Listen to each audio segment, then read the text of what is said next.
দর্শনকারী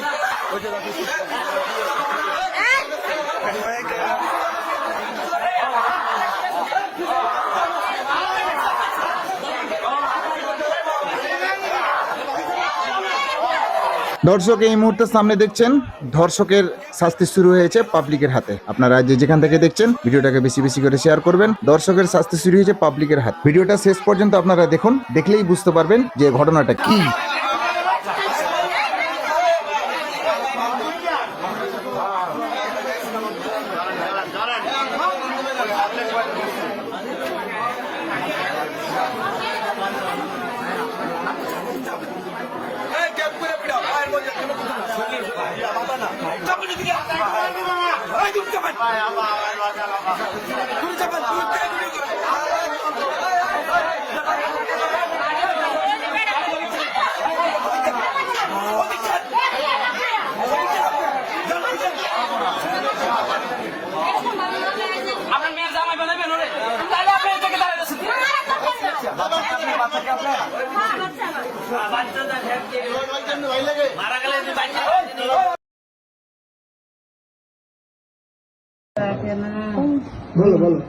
ভাই আমি যে সময় আমার কোর্টে উঠাইবো তারপরে আমার একটা কথা আছে, আমার যেমন তিলে তিলে শেষ করছে। দর্শক এই সে আসিয়া ধর্ষিতা মেয়ে, আপনারা কথা শুনুন ওনার মুখ থেকে। একদিকে মৃত্যুর সাথে পাঞ্জা লড়ছে আসিয়া, অন্যদিকে প্রোটেস্ট চলছে এবং আন্দোলনকারীরা রাস্তায় নেমেছে, পথ অবরোধ করছে। আবার ধর্ষক যে তার শাস্তি কিন্তু শুরু হয়েছে। অন্যদিকে ধর্ষকের শাস্তি আপনারা একটু পরে এই ভিডিওতে আপনাদেরকে দেখাচ্ছি। মানে জনগণের হাতে ধর্ষকের শাস্তি দেখছেন আপনারা, জনগণের হাতে ধর্ষকের শাস্তি। আপনারা যে যেখান থেকে দেখছেন ভিডিওটা বেশি বেশি করে শেয়ার করবেন, যাতে সারা বিশ্বের মানুষ জানতে পারে 8 বছরের মেয়ের সাথে কি করে এইরকম খারাপ কাজ করা যায় এবং 8 বছরের মেয়েকে কিভাবে ধর্ষণ করা যায়। বাবা এবং ছেলে মিলে ধর্ষণ করেছে। আপনারা দেখছেন যে যেখান থেকে মেয়েটার জন্য দোয়া করবেন। একদিকে মৃত্যুর সাথে পাঞ্জা লড়ছে মেয়েটা, হসপিটালে অ্যাডমিট বর্তমানে। দর্শক একমাত্র মেয়েটার জন্য দোয়া চেয়েই এই ভিডিও করা।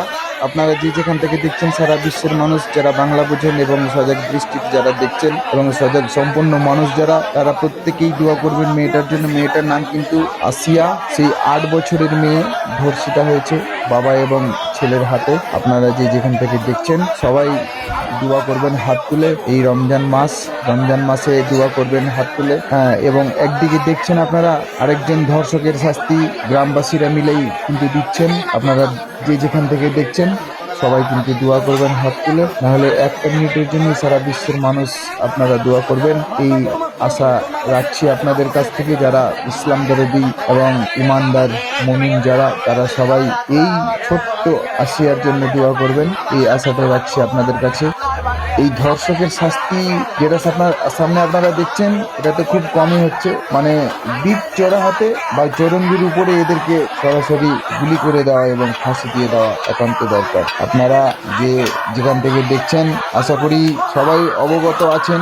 সবাই বলাটা অবশ্য ঠিক হবে না, কারণ সবাই জানতে পারে না আসিয়া বলে যে মেয়েটা ধর্ষণ হয়েছে। একমাত্র আমি ওনার পরিবারের হয়ে এবং ওনার বাবা মায়ের হয়েই কিন্তু আমি আপনাদের কাছে মানে দোয়া ভিক্ষা চাইছি। আপনারা যে যেখান থেকে দেখছেন দোয়াটা অবশ্যই দোয়া করবেন, কারণ আল্লাহ পাক সবচেয়ে বরকতময় মাস এই রমজান মাসের দোয়া আশা করি কবুল হবে। তো খুব তাড়াতাড়ি যেন হয়ে উঠে এবং দোষী বা যারা ধর্ষক তারা যেন উপযুক্ত শাস্তি পায়। কারণ আপনারা হয়তো জানেন, এটা আমাদের লজ্জার বিষয়, সারা বিশ্বের মধ্যে যতগুলো মুসলিম কান্ট্রি আছে সবগুলো মুসলিম কান্ট্রির মধ্যে কোনো এমন মুসলিম দেশ নেই যে সেই দেশে ওপেনলি মানে লাইসেন্স বা পারমিশন প্রোভাইড করা হয়েছে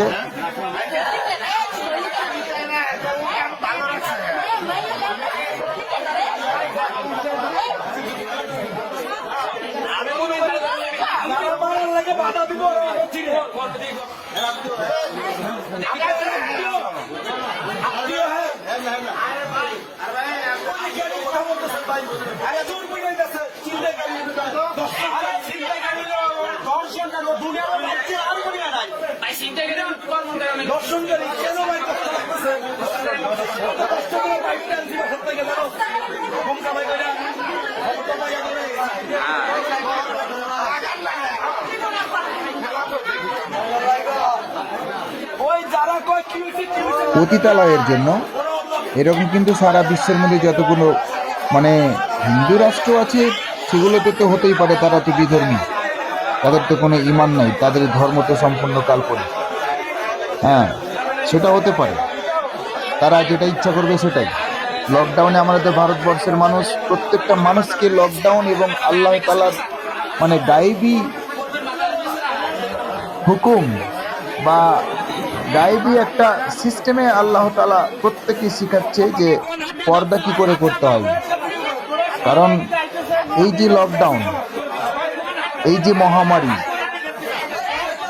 এই যে মহামারীর করোনা ভাইরাস এসে বন্ধুগণ আপনাদেরকে প্রত্যেকেই সারা বিশ্বের মানুষকে শিখিয়ে দিয়েছে যে মহিলাদের পোশাক কেমন হওয়া উচিত এবং পুরুষদের পোশাক কেমন হওয়া উচিত। দেখলেন তো আপনারা, তবুও কিন্তু আমরা ভারতবাসী বা সারা বিশ্বের মানুষ শিখতে পারলাম যে পর্দা কাকে বলে। তো আজকে মানে পর্দার মর্যাদা অবশ্যই আছে। যেটা বলছিলাম যে সারা বিশ্বে যতগুলো মুসলিম কান্ট্রি আছে তার মধ্যে অন্যতম একটা কান্ট্রি, সেটা হচ্ছে বাংলাদেশ। বাংলাদেশে একমাত্র হাসিনা সরকার পারমিশন দিয়েছিলেন পতিতালয়ের এবং বেশ্যাখানার। ভাবতে অবাক লাগে বন্ধুগণ, আজকে আমরা মুসলমান, আজকে আমরা ইসলাম ধর্মের মানুষ কোথায় রয়েছি? ওনার একটুও বিবেক হওয়া উচিত ছিল। আজকে উনি দেশ ছাড়া কেন? এইরকম ধরনের এইরকম ধরনের অপরাধ ছোট বড় সব মিলিয়ে কিন্তু উনি আজকে দেশ ছাড়া এবং দেশ থেকে ওনাকে বিতাড়িত করা হয়েছে। আপনারা দেখছেন ধর্ষকের শাস্তি, গণধোলাই। আপনাদেরকে দেখাচ্ছি, এটা লজ্জার বিষয়। যেটা হওয়া উচিত ছিল না, যেটা বলতে যাচ্ছিলাম যেটা হওয়া উচিত ছিল না, সেটা কিন্তু অলরেডি আমাদের মুসলিম কান্ট্রি বাংলাদেশে, মানে আমাদের প্রতিবেশী দেশ বলে আমাদেরকে খুব খারাপ লাগে। বর্তমান হাসিনা সরকার আমাদের মানে ইন্ডিয়ার বাসিন্দা, জানি না উনি ইন্ডিয়াতে আছেন কিনা সঠিক, সেটাও হয়তো আমার জানা নেই। তো দর্শকদের বলবো, এই যে শাস্তি হচ্ছে বর্তমান ধর্ষকের, ভিডিওটাকে বেশি বেশি করে শেয়ার করেন। এটা ধর্ষকের শাস্তি, গণধোলাই চলছে, যাতে একে দেখে মানুষের রুম পর্যন্ত কেঁপে উঠে, যেন এরপরে আর কোনো ধর্ষক যেন ধর্ষণ করার সুযোগ না পায়, বা চিন্তা ভাবনাও যেন না করে, বা মনেও যদি না নিয়ে আসতে পারে মহিলাদের দিকে খারাপ দৃষ্টিতে চোখ উঠিয়ে দেখব। যে যেখান থেকে দেখছেন সবাইকে আমার আন্তরিক শুভেচ্ছা এবং ভালোবাসা। এই রমজান মাসের বরকতময় মাসের প্রত্যেকের উপরে আমার দোয়া থাকলো। আপনারা সবাই আমাদের জন্য দোয়া করবেন। কুল ইখওয়াতুল মুমিনিন, সারা বিশ্বের মুসলিম ভাই ভাই, কারণ আমরা যারা মুসলিম বা যারা ইমানদার বা যারা মুমিন, যদি কোথাও আমাদের ইসলাম ধর্মের উপরে কোথাও আঘাত করে, আমরা প্রত্যেকেই কিন্তু দোয়া বা সামনে।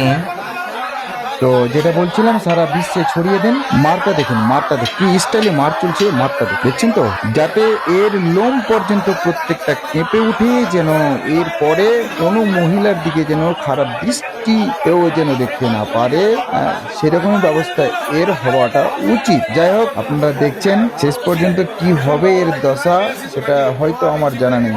দেখো চলছে, মানে ধাই করে, সাই করে, চাটা চাট, মানে হাড়ের উপরে, মাংসের উপরে, সব জায়গায় চলছে। আমাদেরও ইমান কেঁপে উঠেছিল যেদিন খবরটা পেয়েছিলাম যে আসিয়া ধর্ষিত হয়েছে, সেদিন আমাদেরও ইমান কেঁপে উঠেছিল। ভিডিওটাকে এই পোস্ট করে বা ভিডিওটাকে বেশি বেশি করে শেয়ার করে সাবস্ক্রাইব অবশ্যই করে দিবেন, যাতে পরবর্তী এইরকম ধরনের ঘটনা আমরা যেন আপনাদের কাছে আবার তুলে ধরতে পারি বা আপনাদেরকে দেখাতে পারি, দর্শকদেরকে এবং সারা বিশ্বের মুসলিমদেরকে যেন দেখাতে পারি এই রকম আপত্তিকর ঘটনা। দেখছেন আপনারা সামনে, শাস্তি কিন্তু দর্শকরাই দিচ্ছে। এরকম দর্শকদের শাস্তি কিন্তু যেমন তেমন নয়।